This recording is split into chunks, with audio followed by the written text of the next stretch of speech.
दोस्तों, मैं सतीश कुमार अपने यूट्यूब चैनल बीबी के नाल इंस्टीट्यूट में आप लोगों को स्वागत करता हूं।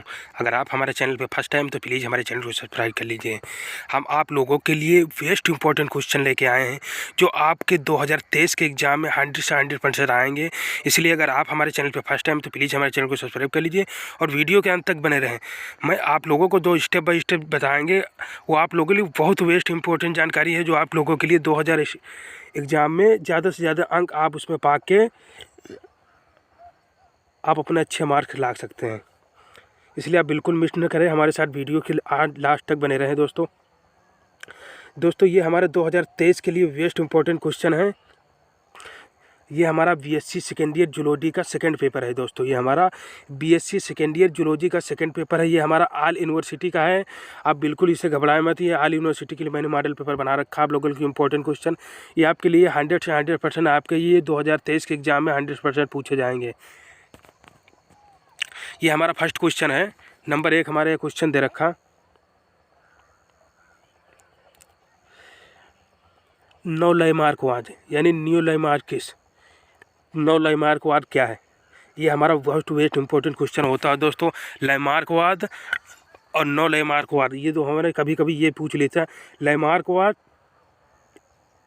इन डिफरेंट नौ लयमार्कवाद यानी लयमार्कवाद एंड नौ लयमार्कवाद में डिफरेंट यानी उसमें अंतर लिखिए, ऐसे पूछ लिया जाता है क्वेश्चन। ये हमारा ये वेस्ट इंपॉर्टेंट क्वेश्चन दोस्तों, बिल्कुल मिस ना करें इसे। ये आपके लिए बहुत इंपॉर्टेंट क्वेश्चन है। ये आपके 2000 एग्ज़ाम में दोस्तों ज़्यादा से ज़्यादा मार्क दिला सकें। 70% कम मार्क नहीं आएंगे। बहुत वेस्ट इंपॉर्टेंट क्वेश्चन लेके आए हैं दोस्तों आप लोगों के लिए। वही हमारा सेकंड दे रखा लयमार्कवाद। ये हमारा ये भी हमारा बहुत वेस्ट इंपॉर्टेंट क्वेश्चन है दोस्तों। कभी कभी इन पर टिप्पणी पूछ ली जाती है। इनकी टिप्पणी लिखनी संक्षिप्त में लिखिए या इनकी व्याख्या कीजिए। लयमार्कवाद एवं डार्विनवाद की व्याख्या कीजिए। ये बहुत वेस्ट इंपॉर्टेंट क्वेश्चन है दोस्तों, ये बिल्कुल मिस न करें। वहीं फिर हमारा आ गया नेक्स्ट सेकंड क्वेश्चन हमारा ये है, म्यूटेशन थ्योरी ऑफ ह्यूगो ड्यूरेविज। ये हमारा क्या है? ह्यूगो ड्यूरेविज की परिवर्तनवाद लिखिए दोस्तों। ह्यूगो ड्यूरेविज का परिवर्तनवाद लिखना है दोस्तों। ये भी हमारा इंपॉर्टेंट क्वेश्चन है दोस्तों। मैं जो भी स्टेप बाय स्टेप क्वेश्चन बताऊंगा ये आप लोगों के लिए 2023 के एग्ज़ाम में बहुत इंपॉर्टेंट क्वेश्चन है दोस्तों। वही हमारा आ गया ये, फिर हमारा आ गया third number question, evolution of man यानी मानव विकास क्या है दोस्तों। ये भी इंपॉर्टेंट क्वेश्चन। कभी कभी ये पूछता है मानव विकास को मानव विकास की व्याख्या कीजिए। कभी कभी ये क्वेश्चन आ जाए मानव विकास पे यानी इवोल्यूशन ऑफ मैन यानी मानव विकास पे टिप्पणी लिखिए। टिप्पणी लिखने के आएगा तो आपको कम से कम उसे 100 से 150 वर्ड में लिखना, तभी आप लोगों को पूरे नंबर देगा एग्जाम में। ये इस बात का बिल्कुल ध्यान रखें। जैसा क्वेश्चन है दोस्तों, जैसे आपका शॉर्ट क्वेश्चन है, शॉर्ट आंसर टाइप क्वेश्चन, तो आपको उस हिसाब से उसमें वर्ड लिखना है। या लॉन्ग आंसर क्वेश्चन आता है तो आपको उसे थोड़ा बड़ा करके लिखना है, जिससे आपको नंबर कटे नहीं, एग्जामिनर आपका नंबर काट देगा। इस बात का विशेष ध्यान रखें। वहीं फिर आपका आ गया नेक्स्ट दोस्तों, प्रश्न पत्र नंबर आपका 4 आएगा, ओगेनेसिस यानी अंड जनन क्या है दोस्तों। ये बहुत इंपॉर्टेंट क्वेश्चन। कभी कभी ये पूछ लिया जाता है कि अंड जनन की प्रक्रिया समझाइए, अंड जनन प्रजनन की प्रक्रिया समझाइए, ऐसे भी क्वेश्चन आ जाएगा। तो बिल्कुल घबराना नहीं, आप बिल्कुल विधिवत से पढ़ लीजिए कि अगर आपका शॉर्ट में क्वेश्चन आता है तो आप शॉर्ट में बिल्कुल सॉल्व कर लें, या आपका लॉन्ग में क्वेश्चन आता है तो आप लॉन्ग में सर्च कर लें। बिल्कुल मिस न करें इस चीज़ को, बहुत गौर से ध्यान रखें। और फिर ये आ गया हमारा नेक्स्ट बायोमिसिस यानी बायोमिस क्या है, बायोम क्या है। इस पे दोस्तों आपको ये टिप्पणी भी पूछ ली जाती है, बायोम्स क्या है या बायोम क्या है। इस पर आप संक्षिप्त टिप्पणी लिखें। टिप्पणी दोस्तों आप बिल्कुल ध्यान रखें, 100 से 150 वर्ड तो होने चाहिए, कम से कम 100 वर्ड से कम ना होने चाहिए आपके, नहीं फिर आपकी टिप्पणी के भी आपके नंबर भी काट लिए जाएंगे। वहीं फिर आपका आ गया नेक्स्ट यानी प्रश्न पत्र नंबर आपका 5 आ गया, describe the mechanism of fertilisation यानी निषेचन की विधि यानी निषेचन क्रिया की विधि लिखिए। यानी निषेचन क्रिया विधि का महत्व क्या है या क्रिया विधि बिल्कुल समझाइए उसे। ये लॉन्ग में बिल्कुल क्वेश्चन आएगा दोस्तों। ये बहुत इंपॉर्टेंट क्वेश्चन है, इसलिए ये बिल्कुल यानी निषेचन क्रिया को समझाइए, बहुत इंपॉर्टेंट क्वेश्चन है, आप इसे बिल्कुल याद कर लें। फिर आपका आ गया ये नेक्स्ट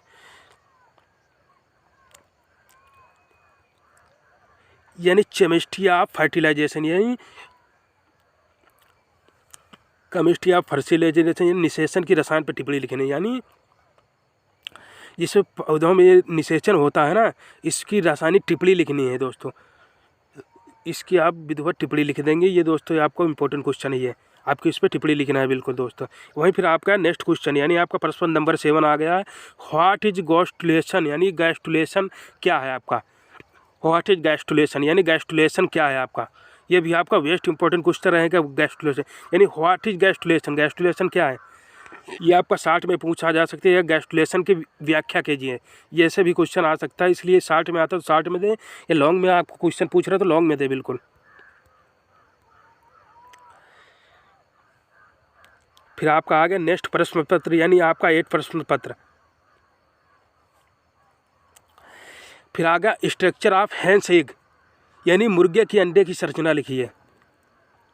कभी कभी ये पूछ रहे मुर्गे की अंडे की संरचना की व्याख्या कीजिए, यानी आपको लिख के विधावत उसकी व्याख्या करना। व्याख्या में दोस्तों आपके कम से कम 250 वर्ड से कम नहीं है, 250-300 इससे कम वर्ड नहीं होने चाहिए। ये मुर्गे की अंडे की संरचना दोस्तों आपको करना है।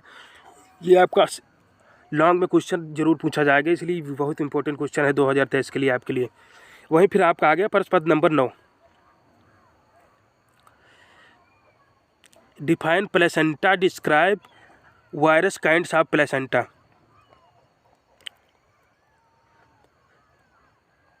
यानी अपरा क्या है, अपरा के कार्यों स्थनियों में पाए जाते हैं। फाउंड इन मैमल्स, यानी डिफाइन प्लेसेंटा यानी अपरा क्या है, अपरा के कार्य लिखिए और स्थनी ये किस स्थनियों में पाए जाते हैं, और इनके अपराओं के प्रकारों का वर्णन करिए। ये क्वेश्चन पूछ रहा अपरा क्या है, स्थनियों में पाए जाने वाले विभिन्न प्रकार के अपराओं का वर्णन कीजिए विधिवत। यानी आपका लॉन्ग में क्वेश्चन पूछा जाएगा, बिल्कुल नहीं मिस करना। ये आपको कम से कम 77 मार्क्स कम नहीं होगा दोस्तों, ये बिल्कुल मैं क्लियर दे दूँ। 7 मार्क हो गए यानी आपके 7 नंबर यहाँ क्लियर हो जाएंगे बिल्कुल। फिर आपका आ गया नेक्स्ट प्रश्न पत्र यानी आपका प्रश्न पत्र नंबर 10, ऑर्गन ऑफ लाइफ, यानी जीवन की उत्पत्ति क्या है। ऑर्गन ऑफ लाइफ यानी जीवन की उत्पत्ति क्या है, इस पे आपकी टिप्पणी आ सकती है या आपका क्वेश्चन भी आ सकता है। वेस्ट इंपॉर्टेंट क्वेश्चन है। ऑर्गन यानी जीवन की उत्पत्ति, जीवन की उत्पत्ति क्या है ये हमें विधिवत समझाइए। ये जीवन की, हमारे जीवन में जीवन की उत्पत्ति यानी हमारे जीवन में जीवन की उत्पत्ति का क्या महत्व है दोस्तों, ये भी पूछा जाता है। यानी ऑर्गन ऑफ लाइफ ये बहुत इंपॉर्टेंट, यानी ये मॉडर्न यार कॉन्सेप्ट यानी जीवन की उत्पत्ति की आधुनिक परिकल्पना समझाइए दोस्तों, या आधुनिक परिकल्पना का उल्लेख कीजिए। जीवन की उत्पत्ति की आधुनिक परिकल्पना का उल्लेख कीजिए। ऐसे भी क्वेश्चन आपका लॉन्ग में आ सकता है, तो बिल्कुल घबराने की जरूरत नहीं। ये बहुत वेस्ट इंपॉर्टेंट क्वेश्चन है आप लोगों के लिए। और ऐसे भी पूछ आधुनिक परिकल्पना पर टिप्पणी लिखी है, ऐसे भी क्वेश्चन आ सकता है, तो ये बिल्कुल वेस्ट इंपॉर्टेंट क्वेश्चन है आप लोगों के लिए। वहीं फिर आपका आ गया नेक्स्ट प्रश्न पत्र यानी आपका 11 प्रश्न पत्र 11 number, concept of bio valuation of organic valuation evaluation, यानी concept of bio valuation of organic evaluation, यानी आपको क्या करना है, जैविक विकास या कार्बनिक विकास की संकल्पना करना है। इसमें आपको कैसे क्वेश्चन पूछा जाएगा, यानी जैविक विकास तथा कार्बनिक विकास की संकल्पना कीजिए, यानी विवेचना कीजिए। ऐसे भी क्वेश्चन आ सकता है, तो बिल्कुल घबरा नहीं। विवेचना या संकल्पना बिल्कुल घबरा नहीं, विवेचना और संकल्पना एक ही चीज़ होगी, आप वही लिख लेना, बिल्कुल सही हो जाएगी ये चीज़ आपकी। फिर आपका आ गया नेक्स्ट प्रश्न पत्र यानी आपका 12 प्रश्न यानी 12 नंबर, न्यू डार्विन्स यानी नव डार्विनवाद पर टिप्पणी लिखिए। ये आपके बहुत इंपॉर्टेंट क्वेश्चन होता है नव डार्विन, ये वेस्ट इंपॉर्टेंट क्वेश्चन बिल्कुल ना मिस करें। इससे दोस्तों आप बिल्कुल तैयार कर लें। नव डार्विनवाद पर लाइमार्क ये विवेचना कीजिए। कभी कभी ऐसे क्वेश्चन पूछा नव डार्विनवाद लाइमार्क नव डार्विनवाद पर व्याख्या कीजिए या विवेचना कीजिए, ऐसे क्वेश्चन आ जाए। फिर आपका ऐसे भी आ सकता है डार्विन पे संक्षिप्त टिप्पणी लिखिए, ऐसे भी क्वेश्चन आएगा, इसलिए आप ये बिल्कुल तैयार कर लें। नव डार्विन और डार्विन पे ऐसे टिप्पणी भी आ सकती है, शॉर्ट में लॉन्ग में क्वेश्चन आ सकता है, इस चीज़ का विशेष ध्यान रखिए आप लोग। फिर आपका आ गया 13 number question, evidence of evaluation of synthetic theory यानी संश्लेषित सिद्धांत क्या है। यानी संश्लेषित सिद्धांत पे व्याख्या कीजिए, संश्लेषित सिद्धांत को विशेषताएं क्या, संश्लेषित सिद्धांत की विशेषताएं समझाइए, ऐसे भी क्वेश्चन आ सकता है, इसलिए ये बहुत बेस्ट इंपॉर्टेंट क्वेश्चन आप लोगों के लिए। फिर आपका वहीं आ गया नेक्स्ट प्रश्न पत्र, यानी 14 number, merit of mutation theory and demerits, यानी म्यूटेशन का महत्व एवं उसकी कमियों का उल्लेख कीजिए। जो म्यूटेशन के महत्व एवं उसके कार्यों को वर्णन करना है, ये भी आपका कम से कम 70 नंबर का क्वेश्चन आएगा। आप बिल्कुल मिस ना करें इस चीज़ को, क्योंकि 7 नंबर का आप क्वेश्चन बिल्कुल ना छोड़ें। लॉन्ग क्वेश्चन आपके लिए बहुत इंपॉर्टेंट है दोस्तों। वहीं फिर आपका आ गया नेक्स्ट प्रश्न पत्र, यानी 15 नंबर, यानी ब्लास्टोसिस्ट। ब्लास्टोसिस्ट क्या है? ये दोस्तों आपके टिप्पणी नंबर है, कम से कम 2 3 नंबर के दोस्तों आपके क्वेश्चन होता है। ब्लास्टोसिस्ट क्या है, यानी व्हाट इज ब्लास्टोसिस्ट, ऐसे भी क्वेश्चन आ सकता है, इसलिए आप बिल्कुल इसे जरूर के तैयार कर लें। वहीं फिर आपका आ गया ये फोसिल्स, यानी जीवाश्म क्या है आपका, फोसिल्स यानी जीवाश्म क्या है आपका, ये भी बहुत इंपॉर्टेंट क्वेश्चन आता है आप लोगों के लिए, अब ये भी बिल्कुल मिस न करें। वहीं फिर आपका आ गया नेक्स्ट प्रश्न पत्र, यानी आपका प्रश्न पत्र नंबर 16। ये देखो आप प्रश्न पत्र नंबर 16,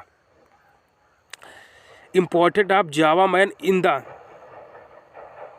इवोल्यूशन ऑफ मैन, यानी important of Java man in the evolution of man, यानी मानव विकास में जावा आदमी के क्या महत्व प्रदान है, यानी मानव विकास के जीवन पे आदमी के जो विकास उसके महत्व पर जावा क्या प्रकाश डालता है। ये भी बहुत इंपॉर्टेंट क्वेश्चन है जावा वाला दोस्तों, बिल्कुल मिस न करें आपका दोस्तों। यानी मानव विकास के जीवन पे आदमी जो मानव विकास का जीवन होता है उस पर क्या प्रकाश डालता है, यानी क्या महत्व है जावा का, यानी हमारे जीवन में जावा का क्या महत्व है, यानी मनुष्य के जीवन में जावा का क्या महत्व है। ऐसे क्वेश्चन आएगा दोस्तों, आप बिल्कुल मिस न करें। ये जावा आप बिल्कुल पढ़ लीजिए, शॉर्ट में भी पूछा जा सकता है और लॉन्ग में पूछा जा सकता है। कभी कभी इस पर आ जाए जावा पे संक्षिप्त टिप्पणी लिखिए, यानी जावा का हमारे जीवन में मानव विकास में क्या महत्व है दोस्तों, उस पर प्रकाश डालिए। यानी प्रकाश डालने क्वेश्चन आएगा, मतलब आप लॉन्ग क्वेश्चन है आपका, बिल्कुल ये मिस न करें। यानी आपका लॉन्ग क्वेश्चन है, आपको इसको कम से कम 300 वर्ड से ऊपर होना चाहिए। 300 वर्ड से आप बिल्कुल मिस न करें, 300 वर्ड से कम नहीं होना चाहिए, ये नहीं फिर आपके नंबर कट जाएंगे। इस तरह मैंने स्टेप बाय स्टेप सारे इंपॉर्टेंट क्वेश्चन आप लोगों को बता रखे हैं दोस्तों, आप बिल्कुल मिस न करें। इस क्वेश्चन को विधिवत तैयारी कर लें, क्योंकि 2023 के एग्जाम के लिए दोस्तों आप लोगों के लिए बहुत बेस्ट इंपॉर्टेंट क्वेश्चन है दोस्तों। ये 100 से 100% आप लोगों के 2023 के एग्जाम में यानी ज़रूर फंसेंगे 100 से 100% दोस्तों। ये सभी यूनिवर्सिटी के लिए दोस्तों हैं। ये BSc सेकेंड ईयर का यानी जूलॉजी का सेकेंड पेपर है दोस्तों, ये आपका ज़रूर पूछेगा दोस्तों। और ये सबसे इम्पोर्टेंट दोस्तों क्वेश्चन ये चीज़ है कि आप ये नौ लैमार्कवाद और डार्विनवाद दोस्तों, इन नौ लैमार्कवाद और लैमार्कवाद में क्या अंतर है दोस्तों, विवेचना कीजिए। ये इंपॉर्टेंट क्वेश्चन आप बिल्कुल पढ़ लें दोस्तों, ये आपका 100 से 100% पूछा जाएगा दोस्तों। ये मैं लिखे दे सकता हूँ कि ये 100% आपका क्वेश्चन पूछा ही जाएगा 2023 में, इसलिए आप दोस्तों बिल्कुल मिस न करें। मैंने स्टेप बाय स्टेप सारे आप लोगों को इंपॉर्टेंट क्वेश्चन बता रखे हैं जो आप 2023 के एग्जाम में 100 से 100% आएंगे। इसलिए दोस्तों मैंने आप लोगों को सारी इन्फॉर्मेशन बता रखी दोस्तों। तो दोस्तों अगर आप हमारे चैनल पे फर्स्ट टाइम हो तो प्लीज़ हमारे चैनल को सब्सक्राइब करिए दोस्तों, और वीडियो को लाइक करिए दोस्तों। ये इन्फॉर्मेशन दोस्तों आप अपने दोस्तों के पास ज़रूर शेयर कर पाएँ, जिससे वो भी आप अपना पढ़ के दोस्तों ज़्यादा से ज़्यादा मार्क ला सकें दोस्तों।